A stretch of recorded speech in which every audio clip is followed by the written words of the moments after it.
금은 안전자산이라고 표현하기엔 조금은 좀 어려운 것 같다. 나 말고 다른 애가 더 좋은 애가 있어. 이제는 좀 경계감을 가질 때가 되지 않았나. Round 1, fight.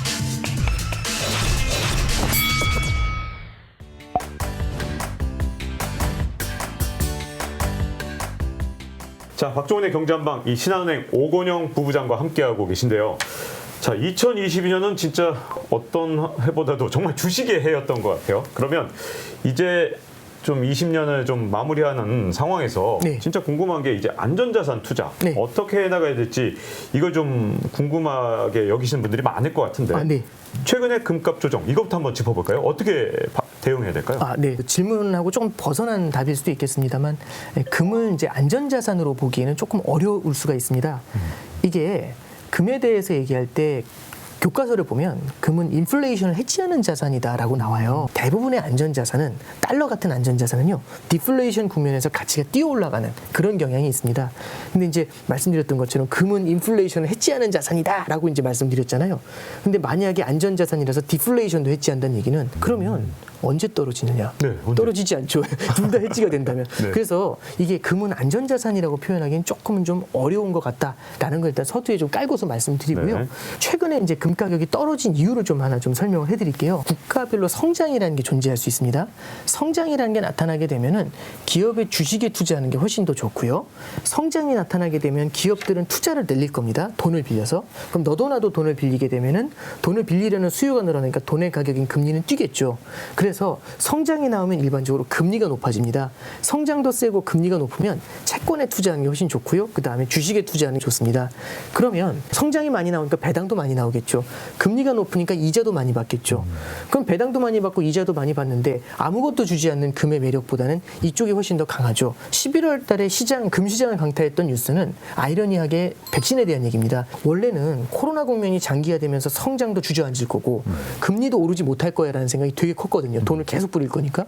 근데 백신이 3차례 연속으로 때리니까 성장이 나오는 거 아니야? 라는 얘기가 첫 번째 들고 그러면 금리도 언젠가는 올라가겠네라는 생각이 들죠. 그럼 상대적으로 저 반대편에 있는 금의 밸류가 떨어지는 거죠. 노란색 돌덩이로 보일 수밖에 없는 겁니다. 네. 실제로 이런 국면에서는.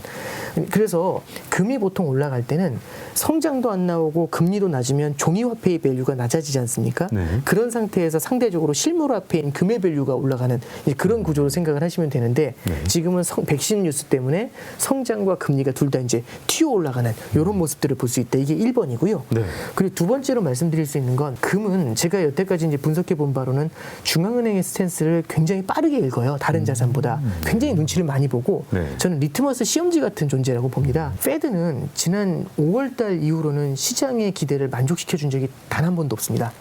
무언가 한다 하면서 조금씩 실망스러운 얘기를 해줬거든요. 네. 그러니까 예를 들어서 5월 달에는 마이너스 금리는 안 한다고 선을 딱 그었고요. 6월 달에는 양적 완화 늘리는 거에 대해서 선을 그었고, 네. 그 다음에 이제 주식 매입해 주는 거에 대해서 선을 그었고요. 그 다음에 중간에는 어떤 얘기가 있었냐면 평균 물가 목표제를 도입한다고 해서 시장이 기대를 했는데 정말 애매하게 짝이 없는 평균 물가 목표제를 도입을 했어요. 그리고 이번에는 시장에서는 양적 완화 규모를 더 늘려줄 거야라는 기대감이 팽배했는데 여기에 대해서도 조금은 실망스러운 스탠스를 보일 가능성이 좀 높다고 봅니다. 이런 것들을 종합적으로 봤을 때는 이제 금시장에서 중앙은행의 변해버린 스탠스에 대해서 조금 민감하게 반응하고 있는 거 아니냐라는 생각이 좀 두 번째로 들고요. 네. 마지막으로 하나 말씀드릴 수 있는 건 대안이라는 게 존재할 때 되게 시장이 힘들어지거든요. 네. 나 말고 다른 애가 더 좋은 애가 있어라고 하면 대안이 생겨나면 그 자산의 밸류가 떨어지는 문제가 생기잖아요. 네. 대체제가 있다는 거니까.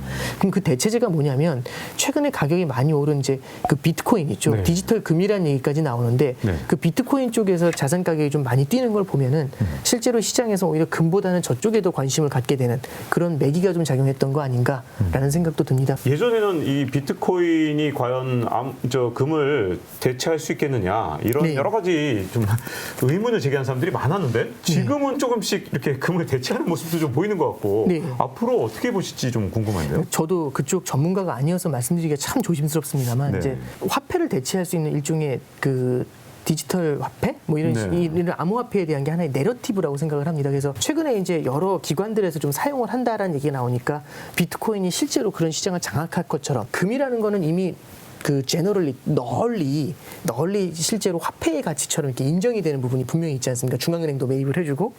근데 이제 비트코인은 그런 게 없다가 조금씩 이제 성장하는 그런 모습들이 나타나고 있죠. 네, 그래서 여러 사람들이 조금씩 써주는 걸 보면서 앞으로도 계속 써줄 거 아니야라는 그런 성장에 대한 내러티브를 시장이 좀 읽은 거 아닌가라는 생각을 좀 해봅니다. 다만 아직까지는 좀 조심스럽게 봐야 되는 거 아닌가라는 생각은 좀 듭니다. 네. 요즘에 그리고 또 이 금과 함께 많은 분들이 진짜 관심 갖고 있는 게 오늘도 이렇게 회사 식당, 구내 식당에서 네. 밥을 먹는데 다들 달러 봤어? 이런 얘기 하는 거예요. 그래서 네네. 이건 도대체 달러가 어떻게 될 건지 굉장히 궁금하고 또 동시에 그냥 우리나라 이 원화에 대한 달러 환율만 떨어지는 게 아니라 달러 인덱스가 91이 깨지면서 이제는 뭐 90도 위협하는 그런 선이기 때문에 이게 과연 달러 가치하고 또 금값도 같이 떨어지는 이런 현상 되게 특이하다 이렇게 네. 보여지는데 어떻게 보시는지 또 궁금한데. 일단 달러를 바라볼 때 저는 이제 시각이 그렇습니다.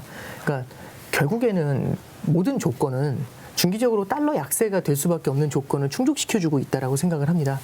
그리고 이제 우리가 환율을 볼 때 가장 어려운 건 달러만 봐야 되는 게 아니라 달러 원 환율이라는 건 원달러 환율이라는 건 우리나라하고 미국을 비교를 해봐야 되는 거거든요. 그래서 어려운 건데 미국뿐만 아니라 한국까지 봐야 되니까요. 우리나라 같은 경우는 지금 수출 경제가 빠르게 돌아서고 있습니다. 수출 성장이. 그러면서 이제 달러 벌이에 나서게 된다는 거잖아요. 그럼 이렇게 됐었을 때는 코로나 사태로 인해서 신음하고 있는 나라 대비해서 물론 지금도 굉장히 좀 어려운 상황이고 우리나라도 굉장히 좀 부담스러운 말씀이긴 합니다만 그래도 다른 나라 대비해서는 그래도 K 방역이 나름 기능을 하고 있는 거지 않습니까? 그래서 상대적인 성장에서 우위를 점하고 있다라는 부분하고 금리 차 같은 경우도 우리나라 금리가 미국 금리보다는 조금 높은 편입니다. 미국은 이미 제로 금리니까요. 그러다 보니까 이제 우리나라의 금리도 높고 상대적으로 성장에 대한 모멘텀도 강하니까 우리나라 쪽으로 돈이 좀 몰리고 있는 거고 이런 흐름은 이제 미국이 경제 성장이 이제 예를 들어서 돈을 더 많이 뿌리면서 하기에는 어느 정도 한계가 있다라는 걸 감안을 하면 이게 이제 우리나라 쪽으로 조금 더 이제 향후엔 중장기적인 흐름이 나타나지 않을까 생각하고 이는 중기적인 원화 강세를 반영한다고 봅니다. 미국 입장에서 지금 시장에선 전체적으로 달러가 무너질 거라는 생각을 하고 있어요. 달러 가치가. 이렇게 달러 가치가 무너질 거라는 심리가 잔뜩 형성이 돼 있는 상태에서 달러가 더 약세로 간다는 시그널이 터지잖아요. 그럼 달러가 이렇게 하락하는 게 아니라 훅 주저앉아 버리는 문제가 생길 수 있습니다. 이렇게 되면은 달러가 너무 빠르게 주저앉으면 달러의 신뢰성에 대한 이슈가 생겨날 수 있죠. 달러의 신뢰성이라는 게 사실 달러가 기축 통화가 되는데 굉장히 큰 역할을 해주고 있는 건데 그래서 미국 입장에서도 달러의 약세는 용인을 하지만 급격한 달러의 약세에 대해서는 상당히 경계감을 가지고 있다. 이렇게 생각을 하고요. 달러가 약세로 간다는 얘기는 다른 나라의 통화가 강세로 간다는 얘기잖아요. 그럼 누군가 그 통화의 강세를 받아줘야 되는데 과연 통화의 강세를 받아줄 나라가 있는가를 보는 겁니다. 첫 번째는 유로존을 말씀을 드리면 유로화가 강세가 되면 유럽의 수출이 어려워지죠. 그럼 수출이 어려워지면 내수로 성장을 해야 될 겁니다. 근데 내수로 성장하려면 그 나라의 소득이 굉장히 좋아지거나 아니면 부채를 늘려서 성장을 해야 될 겁니다. 수입 물가가 낮아지게 되죠. 통화가 강세니까요. 그럼 수입 물가가 낮아진다는 얘기는 디플레이션 압력을 높이게 됩니다. 디플레이션 압력이 높아진다는 얘기는 사람들이 물건의 가격이 낮아질 테니까 지금 소비를 안 하죠. 천천히 소비를 하려고 할 겁니다. 그러면 결국엔 이거죠. 유로화가 급격한 강세를 보였을 때 수출 성장이 어려우면 내수로 성장을 해야 되는데 내수 같은 경우도 디플레이션 압력에 만나가지고 내수 성장도 어렵다. 그럼 유럽 같은 경우 유로화 강세가 수출과 내수 성장을 둘 다 제어해버리고 있는 거죠. 유로존 입장에서도 급격한 유로 강세를 받아들이기가 어려울 겁니다. 그래서 ECB 같은 경우도 지난 6월, 7월 달에 유로화가 빠르게 강세로 가는 국면에서 그 ECB의 라가르드 총재가 나와서 두 가지 이유 때문에 어렵다. 네. 첫 번째는 디플레 압력의 문제고 두 번째는 수출 기업들의 수출 경쟁력이 떨어지는 게 문제다라고 얘기하면서 유로화 환율 방어에 나선 바가 있습니다. 네. 그럼 이제 이 얘기를 중국이나 그럼 한국으로 넘어가게 되면 어떠냐? 똑같은 문제가 생기게 되거든요. 네. 그럼 중국 같은 경우도 빠르게 위안화 강세로 갔을 때 중국의 수출 기업들이 어려워지는 문제가 생길 수가 있겠죠. 예, 그러면은 중국 같은 경우도 내수로 성장을 해야 될 텐데 내수 성장으로 가져가려면 부채를 더 늘려야 될 겁니다. 근데 최근 보시면 아시겠지만은 중국도 최대한 금리를 좀 높여서 이 자산 시장에 버블이 형성되는 걸 막으려는 모습들을 좀 뚜렷이 보여주고 있는 거잖아요. 그런 걸 봤었을 때는 지금 중국이나 유럽 같은 경우, 그리고 우리나라도 마찬가지겠죠. 지난주에 금통위에서 한은 총재께서도 급격한 원화 강세에 대해서는 경계감을 가진다는 표현을 쓰셨는데 우리나라도 마찬가지로 상대적으로는 이제 이렇게 원화가 강세로 가는 거에 대해서 이제는 좀 좀 경계감을 가질 때가 되지 않았나라고 생각하고요. 그러면 양쪽의 이해가 만나죠. 미국 같은 경우는 급격한 달러 약세에 대한 경계감, 그 다음에 중국, 유럽, 한국 같은 경우는 급격한 자국 통화 강세에 대한 경계감. 이 둘이 만나게 되면 균형점을 찾게 될 겁니다. 그 레벨이 얼마인지는 모르겠지만 그렇게 됐었을 때는 급격하게 달러 가치가 떨어지는 것보다는 어느 일정 수준에서는 지지가 되는 모습이 나타나게 되지 않을까 생각합니다. 그래서 저는 속도 조절이 분명히 있을 거다라고 생각을 하고 있습니다. 속도 조절 이렇게 말씀하시니까 이제 달러도 어떻게든 뭐 환율이 많이 내려왔고 네. 금값도 좀 싸진 상황인데 이제부터 슬슬 뭐 좀 뒤늦게라도 혹시 관심 있는 분들은 지금부터 담아둘 필요가 있는 건지 네. 아니면 지금 어떤 시점인지가 또 궁금해져요. 저는 포트에 금하고 달러는 담아야 된다라고 생각을 합니다. 네. 가장 큰 이유는 이런 거죠. 그러니까 우리는 주식 채권의 분산 투자는 많이 하는데 네.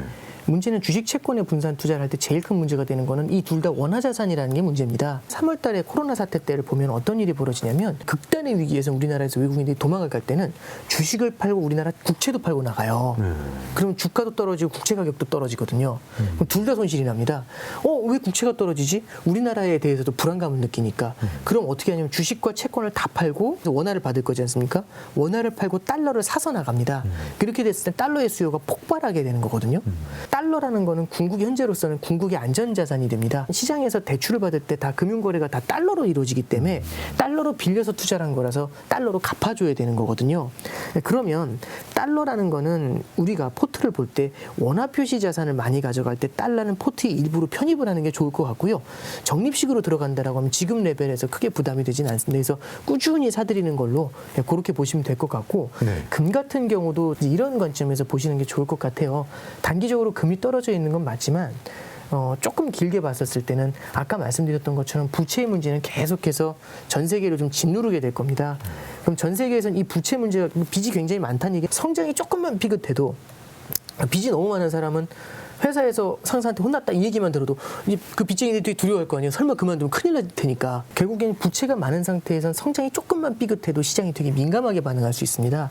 그럼 시장이 휘청휘청하는 모습이 나타날 땐 말씀드렸던 것처럼 중앙은행에서 지원을 해주게 되겠죠. 중앙은행에서 지원해주는 건 다른 게 없습니다. 돈을 뿌려서 지원해주거나 금리를 눌러서 지원해주죠. 그런 시그널을 마찬가지로 금은 읽게 될 수가 있고요.